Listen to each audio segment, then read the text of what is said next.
back to 9am. This week, media personality Rex Hunt admitted to over a decade of philandering ways. Mrs Hunt says she will stand by her man. It raises a whole raft of issues, not the least being, how do you continue in that relationship? Would you take back your wandering man?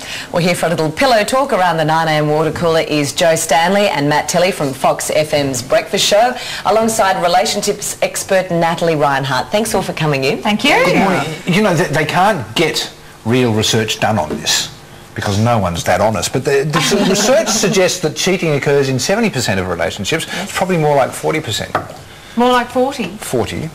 I think cheat? Yeah. Do you reckon? Well, that's what they're telling me. What do you reckon? I think a lot more people cheat than you actually know about, and a lot more wives turn a blind eye. Yes, and I also think Shane Warne's doing my share. I think that's what happens. I think other people go, oh, well, he's pretty, you know, loyal. I'll do his cheating. Well, it's interesting that you bring up Shane Warne as well, because Shane Warne would seem to be allegedly a serial kind of wanderer. And Simone, his wife, put up with it for a long time. Yes, she did. Do women always put up with it? No, not necessarily. I mean, it very much depends on what sort of relationship you've actually got, how well you know your partner when you get in to begin with. But if you're in a situation where you're going, oh, I really don't want this to blow up into a big media thing, which would have been the case with the Warnes, then she probably kept her mouth shut for a while. But once it actually started hitting the media, strangely enough, their relationship started to really disintegrate. Right, well, she stuck by for the It did take some time. Well, I don't think he'd earned enough by that stage. There is that. Yeah. I'd be waiting until, you know, he'd reached the 600 wickets and stuff, you know. The media value was, I don't know. I mean, I feel more sorry for Rex's wife, because Warnie kisses, you know, slappers from England, whereas Rexy kisses fish. You know. That is one way of looking at it, but I mean, it's also really tough for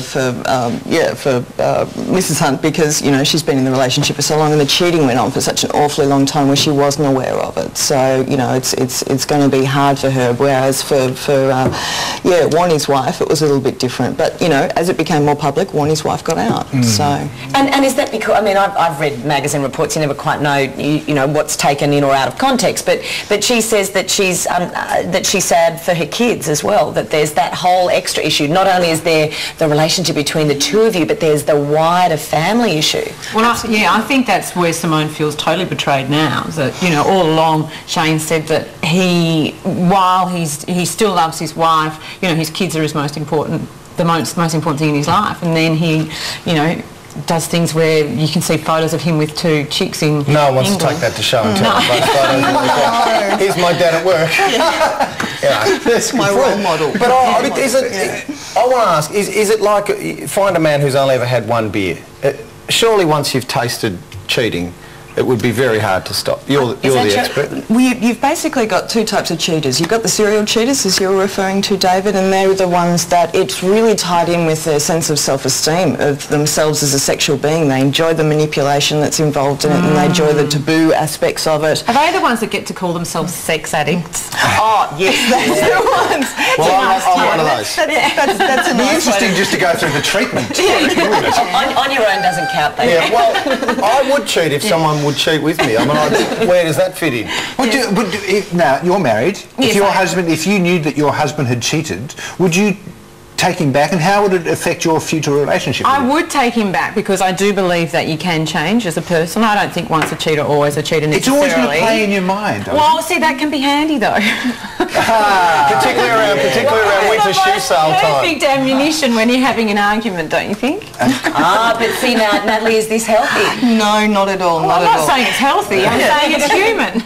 I mean, it's cat. If cheating's happening in a long-term relationship, then it really means there is something going wrong in the relationship. So two things can happen at the end. Basically, if cheating's actually taken place, you can get out of the relationship and say, this obviously isn't working, you're not the person I thought you were, or you can take it as a really big wake-up call.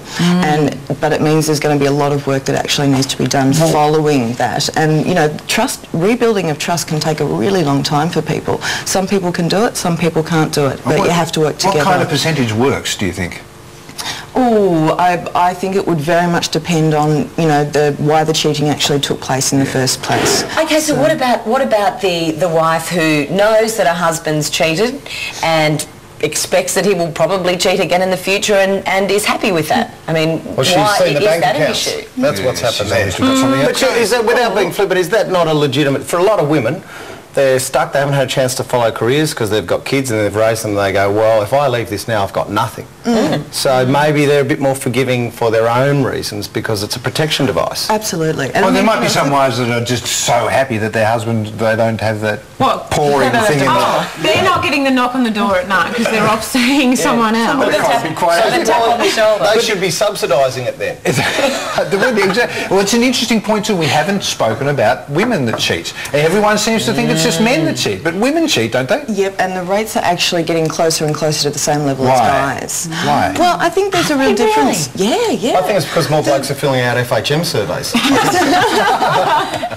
Well, actually, some recent research that was done by La Trobe University in, I think it was 2001, 2002, said that over the previous 12 months, 5% of guys had cheated and 3% of girls. And they actually thought that was a relatively conservative group.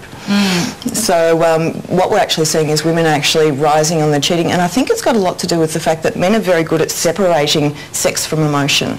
And I think as society is actually changing and women are in some ways becoming more empowered and so on, there's a lot of women that are a lot more capable of doing that. Definitely, that's, you know, it comes from Sex and the City and that sort of culture where we go, it's okay for a woman to have a one-night stand or to go and pick a guy up. Or to make the sexual needs. Absolutely. Yes. No. Yeah. Really? What are you saying? It's okay. It's okay for women to do that.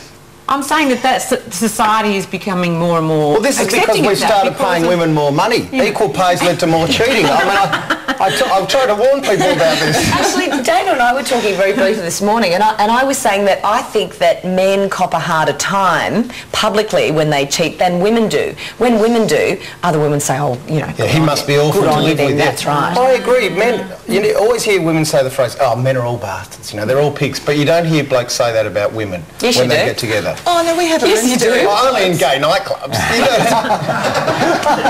And how would you But you don't. Men will talk about, you know, women being attractive or perhaps a bit conniving, but there's not that whole blanket approach that women often say, no, men are all like that.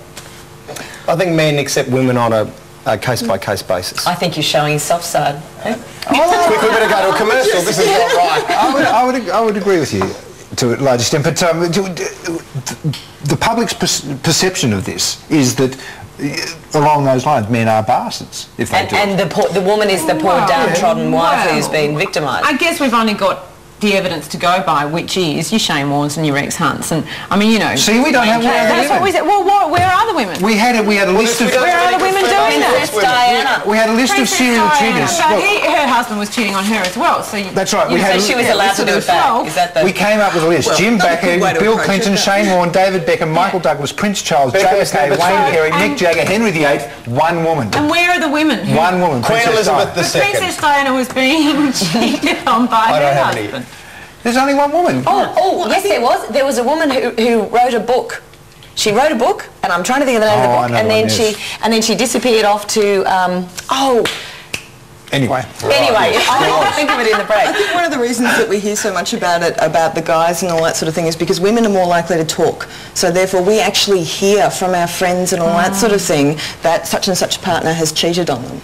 Or, you know, you go and chat to your friends if you found out that your partner's cheated on you. I don't think so many guys would actually be coming forward and actually talking about it because, you know, there's the embarrassment and that feeling of, you know, betrayal and so on. And I don't think men are as likely to talk about it if it's actually happened to them. That's the thing, and it's bitterly sad if it does occur, particularly if there are children involved, and unfortunately for these people, they do it in the public eye. It's a lot easier for the people that don't do it in the public eye. Yeah, that's sad. I feel sorry for all of those involved, particularly the missing.